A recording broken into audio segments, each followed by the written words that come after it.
आम्ही कोणी जर समजा कुठं बाहेर गेलो, कोणी जरी विचारलं आमच्यात एवढी पोलीस झालीत, आमच्याकडे एवढं कोर्ट झालं, कोण काय म्हणते, आमच्या इथं कळ्यातून असं घडणं झालं.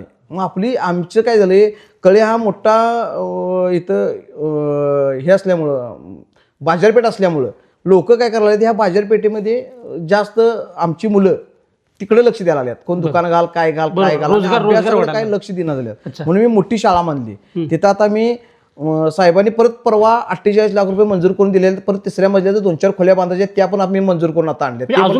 अजून वाढवायचे आहे. आणि काय करायचं आहे की 1 कोटी रुपयाची तिथं आपण एक लॅब तयार करायला लागलोय कॅम्प्युटरची.